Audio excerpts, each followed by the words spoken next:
Hi guys, this is a video about the gear that I'm planning to take to Longwalk in about 3 weeks, and kind of toss up of the few different options I've got of what gear I'm going to take and why. Firstly, we'll go with packs. We've got my dad's One Planet pack and my MacPack pack. I'm leaning towards taking my MacPack pack because I've used it numerous times with great success. It's been really comfortable for me. And it fits everything I need and I know it works. One of the limitations of it though is that the harness is a little bit small for me and has led to kind of back pain in the past, whereas Dad's is a larger volume pack as well as a larger volume and newer harness, so that's quite appealing, but I haven't used it yet, so I'm not sure of how comfortable it's going to be. So that probably involves a few times going on a few kind of day walks with the pack loaded and seeing how it feels basically, but I'll probably end up taking my pack regardless.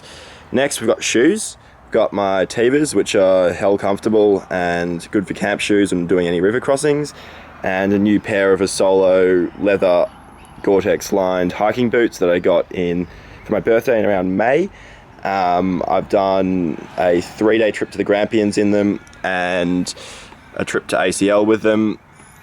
I've had no blisters at all, with no blister prevention, so that's really reassuring.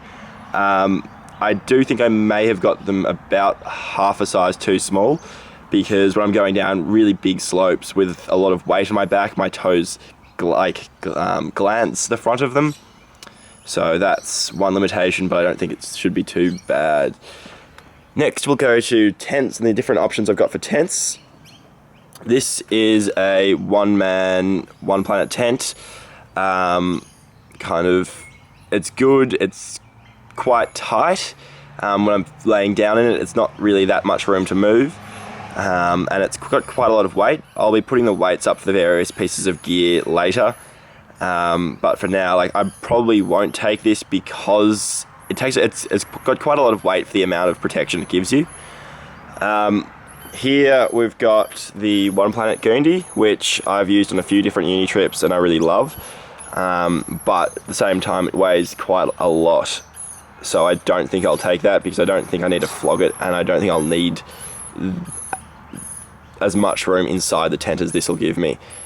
Over here we've got a few different options for ground sheets regardless of which tent I take. This here is a Tyvek ground sheet, so that's quite lightweight, but I'm not sure how much protection it'll give me against kind of sticks and stones in the ground, so I don't think I'll take that one. I'll probably take this blue tarp mat with the reflective side as well, which kind of keeps you a bit warmer and is quite solid. The other gear that I'll probably take is this tarp here, and I'll probably tarp the entire way because that tarp weighs about 200 or 400 grams. I can't quite remember. I'll put the weights up later. And you can fit 2 people under it comfortably, 3 if you really needed to, and it's pretty bomber in all conditions. I've had it out on the top of Mount Difficult in the Grampians when it's been sleeting in at 75 degrees.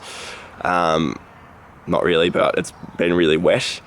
And the issue with that is you do get a little bit of a damp sleeping bag. So to rectify that, my early Christmas present here, which is a Mountain Laurel Designs bivy bag. The top of the bivy bag, the bottom of the bivy bag is still nylon, so it's quite tough and waterproof. The top of it is a DWR coating, so it's not quite waterproof, but for dealing with the spray and stuff that gets under here, it'll be perfect. It's also got a really nice large mosquito net hood, so it's not waterproof over the face, but it is mosquito proof, which the tarp isn't. So if there's a place where there's heaps of midges or mosquitoes or flies or something like that, that'll be bomber.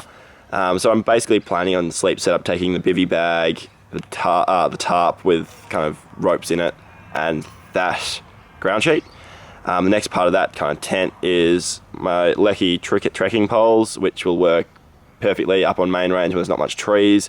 I've used them on quite a few walks when I'm carrying not much weight. I probably wouldn't use them, but if I'm carrying a pretty loaded pack, they're definitely necessary.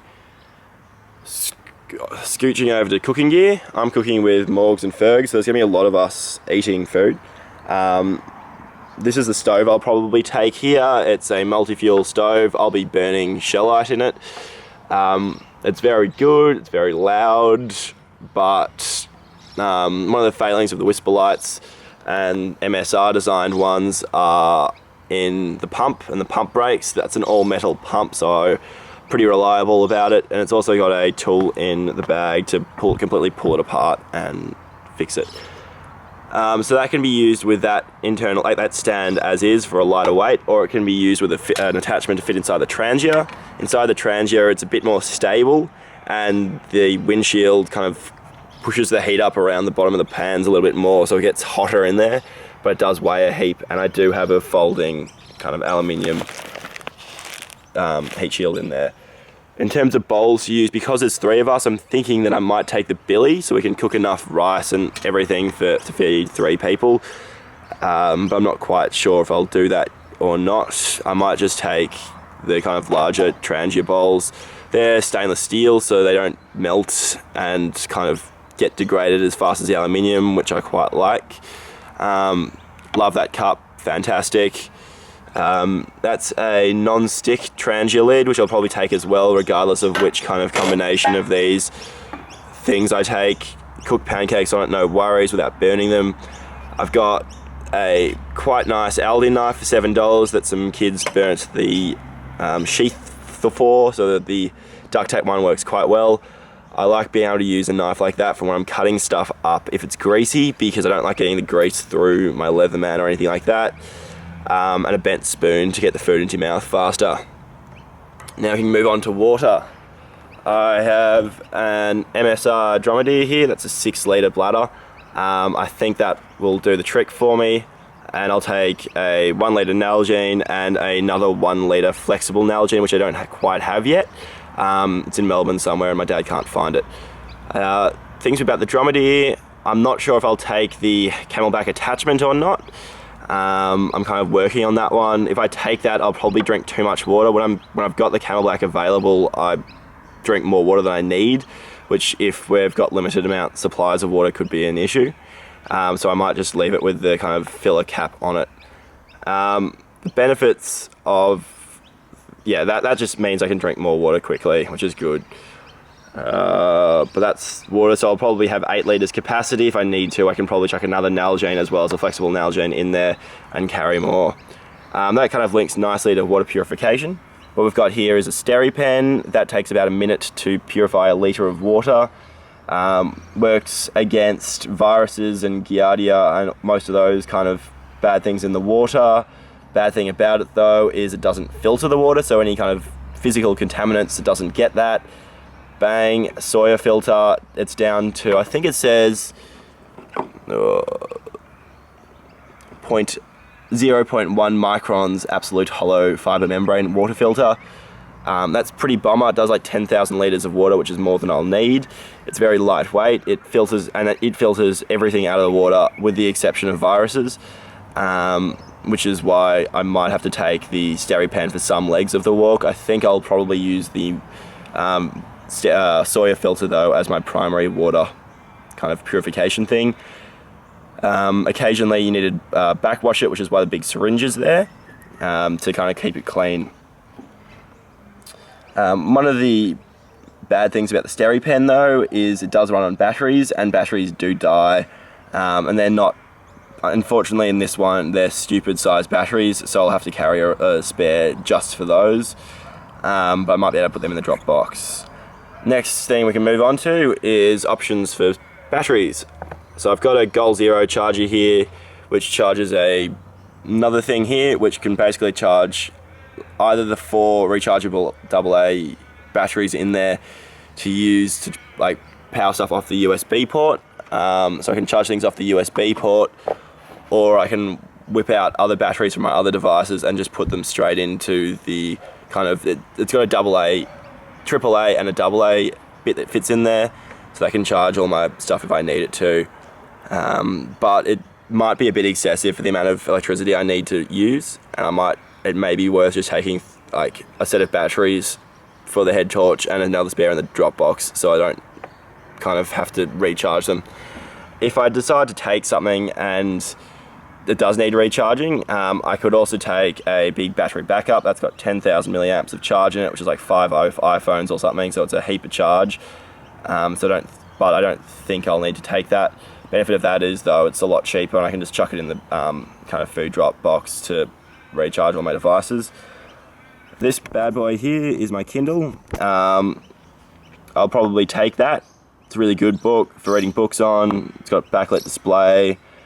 Yeah, I'll probably take that. It's quite lightweight. It's better than a book for that. Unfortunately, it does need recharging, but it has something like 8 weeks of battery life on it if you don't use the backlight, so it's pretty bummer, really. A few head torch options. I've got the Black Diamond Revolt, which I'll probably take, and a Zebra light as well. This would have been perfect, except it got a broken glass screen on it. Doesn't affect how it works, but it's a bit of a hassle anyway, so I think it's kind of a bit diminished in its thing. Benefits of the Revolt is it can charge via USB off one of those two things there. I've also got a Garmin Dakota 220 or 220, which I may or may not take. It might just be excessive, but it could be good for plotting waypoints and kind of watching where we went, basically. In that box there usually goes the camera that's recording this on as well, which is a camera I'll probably take. I've got a GoPro, but I don't really think that I'll need to be using a camera when it's wet that often, and the GoPro quality isn't quite as good as this camera, so I'll probably take this camera in the Peli case, strap that to the outside of your pack, and you can take photos easily, stuff. This charges off a USB, so that's good, and it's also got a spare battery, so I don't know if I'll even need to charge it, but that's the camera. Got a Leatherman because everybody needs a Leatherman. Over here, we're moving on to the map case. Got a good map case, very waterproof, compass and whistle. Not sure if I'll take the map case because I'm getting laminated maps, which I probably will order today. That's one of the options. 360 chair, bomber, has done Longwalk and Whitsunday's paddle and it's got thrashed a little bit, so it's a bit busted. Not sure if that's a issue or not. I may or may not take that, depends what I'm feeling like doing. We move on to the second point, which is bedding. So I've got an X-Bed down mat, but as you can see, there's a heap of holes over the bottom of it, so that's not very attractive to spending 33 weeks out on a holey mat, but you know, we'll see. I was looking at getting a Neo Air Tracker or All Season, but they're pushing $250 to $300, so that's a bit more money than I really want to spend on a bed when I've got replacement beds at the moment. Benefits of getting a Neo Air or All Season are you can get the lounge chair with it as well, which is incredibly comfortable and would mean I don't have to take the 360 chair. Over there, that's a X-Bed pillow. It's alright, nothing fancy. I don't know if I'll take it. It's a bit of a luxury. Onto a kind of Mont inner, sleeping bag inner. Take that because it's good for preserving the lights of the sleeping bag. Got a nice big Mont bag.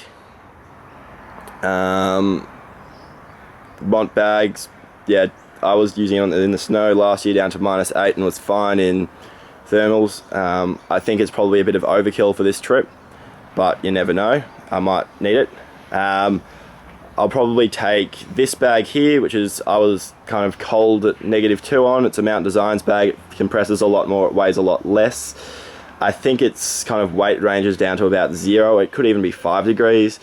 But I was finding it down to about -2 in just shorts with no top on or anything like that. So I'm thinking I'll probably take this, and if it does get cold, I'll use it with trackies or thermals and some jumpers, which will probably cover that. Over here, gaiters, Vital, good quality gaiters, old school from somewhere. I can't remember what brand they are. That's alright. Hat will probably do the trick. MacPack raincoat. I've just had it waterproofed, just gone through the dryer, so that's pretty good. Mont overpants, pretty bummer too. And in terms of jumpers and stuff, I've got a very large PhD downy here, which is good down to about -11. I was wearing it at Auschwitz at the start of this year, and it was -10 and I was fine. It's really good against the wind, but at the same time it's probably overkill for summer. So I think the more likely option is I will take a synthetic down jacket, which is better in the kind of rain than when it gets wet than the down, and a Patagucci kind of warm underlayer thing. It's really good apart from wind protection. If you put that under a raincoat or something, it's pretty much the same as a synthetic jacket. And it's also good if you're around fires or something like that, because I don't want to put more holes in my downies than I have to in the synthetic clothes, because that's not ideal. Yep. If we go over here, we've got a medical kit, which I'll post a photo of. We're going to go and buy some medicines and stuff to chuck in there, some Imodium and some Hydrolyte stuff. Got a SAM splint. I'm not sure if I'll take the SAM splint, but it might be worth carrying anyway. There's a few things I need to chuck in there, but if there's anything really notable that you can't see in here, give me a yell and I'll purchase it.